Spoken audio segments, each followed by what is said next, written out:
Assalamualaikum warahmatullahi wabarakatuh. Alhamdulillahi rabbil alamin. Wabihi nasta'inu ala umuri dunya waddin. Wassalatu wassalamu ala ashrafil anbiya'i wal mursalin Sayyidina wa nabiyyina wa maulana Muhammadin wa ala alihi wa ashabihi ajma'in. Amma ba'd. Marilah kita senantiasa memanjatkan puji serta syukur kita kehadirat Allah Subhanahu wa ta'ala atas berbagai limpahan nikmat yang telah diberikan kepada kita sekalian. Nikmat iman, nikmat Islam, nikmat sehat, nikmat rizki yang Allah berikan kepada kita, serta nikmat-nikmat yang lain. Tak lupa salawat serta salam semoga Allah senantiasa limpahkan kepada junjungan kita Nabi besar Muhammad sallallahu alaihi wasallam, kepada keluarganya, kepada sahabatnya, dan juga kepada seluruh umatnya ila yaumil qiyamah. Amin ya rabbal alamin. Anak-anakku sekalian, kelas 10 siswa dan siswi SMA Negeri 1 Sumber yang berbahagia, mohon izin perkenalkan, nama saya Rosidin, Sarjana Pendidikan Islam. Pada kesempatan berbahagia ini mengawali pembelajaran PAI secara virtual di masa pandemi ini, yakni dengan cara kalian menonton channel di YouTube, kemudian perhatikan nanti apa yang akan disampaikan dan apa yang akan ditugaskan kepada kalian. Anak-anakku sekalian, perlu kalian ketahui bahwasanya tidak hanya kelas 10 ini, ada 2 orang guru yang mengajar di kelas 10 ini. Untuk kelas IPS 1 sampai dengan 4 kebetulan saya sendiri, dan nanti insya Allah untuk kelas 10 IPA 1 sampai dengan IPA 8 adalah Ibu Umi Azizatul Rosyidah. Perlu kalian ketahui bahwasanya PAI itu adalah pembelajaran di SMA yang diwajibkan kepada mereka yang beragama Islam. Dan alhamdulillah mungkin mayoritas di kita ini adalah mayoritas agama Islam, tentunya harus mengikuti pembelajaran ini dengan baik dan benar. Ada beberapa hal terkait dengan PAI. Ketika kalian belajar di SMP ataupun di SD, pembelajaran PAI itu adalah hanya mungkin sebatas hafalan, karena tidak akan jauh materinya dengan di SMA. Di SD ada iman kepada Allah, di SMP juga ada iman kepada Allah, di SMA pun ada iman kepada Allah.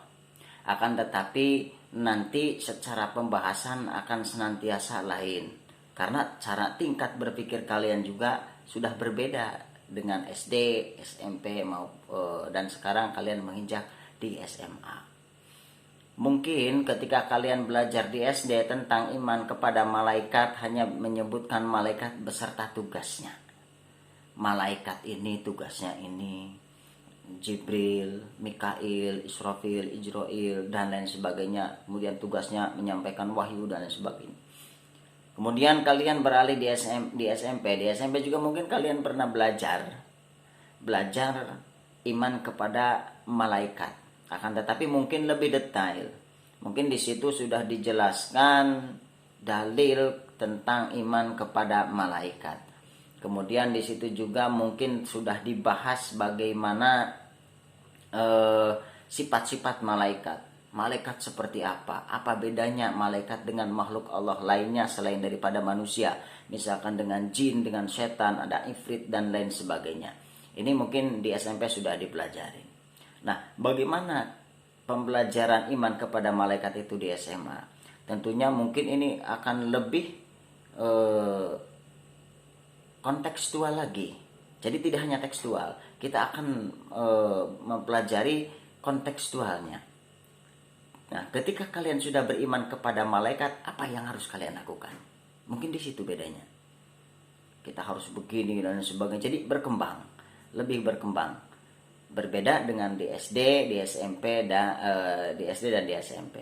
Nah, ini perlu kalian ketahui. Begitupun pelajaran yang lainnya. Nah, untuk anak yang dulu memang pernah belajar di Sanawiyah atau di MI, mungkin ini sudah tidak asing lagi. Karena di MI ataupun di Sanawiyah itu sudah dipelajari tentang akidah. Akidahnya detail, ini tentang akidah semua. Kemudian ada fikih, ya fikih semua. Nah, kalau PAI di SMA itu global, di dalamnya itu mencakup Al-Qur'an, hadis, kemudian fikih, akidah dan akhlak, ada juga sejarah kebudayaan Islam atau SKI atau tarikh Islam. Nah, di sini tentunya kalian belajar di SMA terkait dengan PA ini jangan disamakan ketika kalian belajar di SD ataupun di SMP. Di SMA ini lebih kepada aplikasinya. Bagaimana sikap kalian ketika kalian sudah betul-betul beriman kepada Allah. Kalau sudah beriman kepada Allah, bagaimana dengan sikap nyontek teman kalian? Kalau sudah beriman kepada malaikat, bagaimana kalau teman kalian itu misalkan ada yang dolim kepada kalian, kepada yang lainnya atau kepada kalian sendiri. Nah, sikap kita itu harus bagaimana? Ya. Jadi kita di sini akan lebih belajar kepada bagaimana mengaplikasikan dari ketauhidan ini kita aplikasikan di kehidupan kita keseharian. Nah, tentunya tidak hanya itu yang akan kita pelajari. Di dalamnya juga ada pembelajaran Al-Quran. Bagaimana mempelajari Al-Quran? Karena tidak lepas PA itu ya dari mempelajari Al-Quran. Karena Al-Quran itu adalah sumber dari segala sumber hukum Islam. Dan ironisnya, masih banyak ketika anak masuk SMA, di tes ngajinya masih belum bisa. Masih terbata-bata, ya, masih melafalkan hurufnya salah, juga tidak benar begitu. Jadi ini yang tidak diharapkan. Jadi diharapkan kalian belajar Al-Quran, nanti mungkin ada tugas dan lain sebagainya, kalian belajar, dan tidak mungkin kalian belajar ngaji mengandalkan pembelajaran PAI di sekolah. Itu tidak mungkin. Karena apa? Karena yang dipelajarin itu tidak hanya Al-Quran. Ada Al-Qurannya, ada fikihnya, ada hadisnya, dan lain sebagainya. Itu sangat banyak sekali. Jadi mengenai pembelajaran Al-Quran ini akan saya motivasi kalian supaya kalian di rumah belajar dengan guru ngaji. Nah, tapi itu untuk nanti kita kedepannya seperti itu. Jadi jangan hanya mengandalkan kalian belajar Al-Quran nanti ketika di SMA. Dan jangan harap ketika kalian belajar PAI di sekolah itu, kemudian setelah 3 tahun keluar jadi kiai, jadi ustad. Tidak akan mungkin.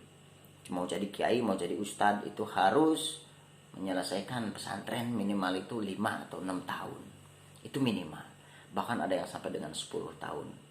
Nah, ini perlu kita ketahui bahwasanya mudah-mudahan kalian nanti bisa mengikuti pembelajaran PA ini dengan baik dan benar.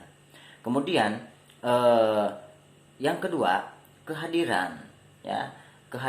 Insya Allah nanti kita akan pakai Google Class atau Classroom. Jadi tolong setelah terbentuk kelas, kalian saya udah posting di Instagram, di Telegram itu kodenya, silahkan kalian aplikasinya di install, kemudian masukkan kode itu dan nanti kalian akan berada di kelas itu. Dan tugas-tugas nanti akan di situ, baik itu di foto ataupun nanti dalam bentuk PDF atau dalam bentuk Word dan lain sebagainya. Juga materi-materi juga insya Allah nanti akan saya sampaikan di situ.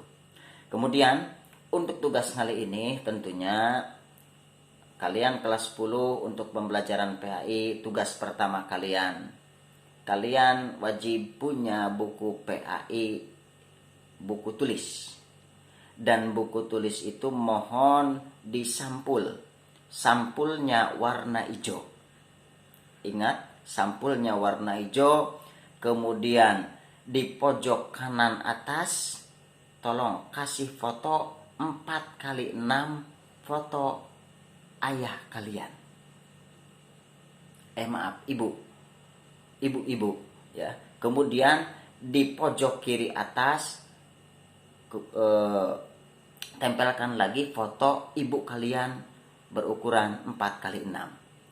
Kemudian di antara keduanya agak bawah sedikit tempelkan foto kalian.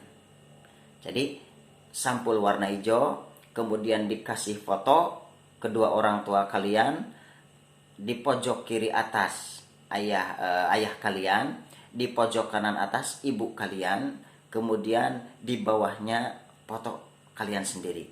Kemudian seperti biasa di paling bawah itu kalian tuliskan nama, kemudian kelas, mata pelajaran. Nanti ditulis semuanya, kemudian setelah terbentuk kelas itu difoto kemudian dikirimkan melalui Classroom. Kalian yang menyimak ini berarti bisa mengerjakan tugas ini. Itu saja dari saya. Mudah-mudahan pertemuan pertama kita kali ini bermanfaat. Sekali lagi, tolong tugasnya begitu terbentuk kelas, silahkan kalian tugasnya itu di share di Google Class atau di Classroom. Terima kasih atas perhatiannya. Mohon maaf apabila ada kekurangan. Wallahul muwaffiq ila aqwamit thoriq. Assalamualaikum warahmatullahi wabarakatuh.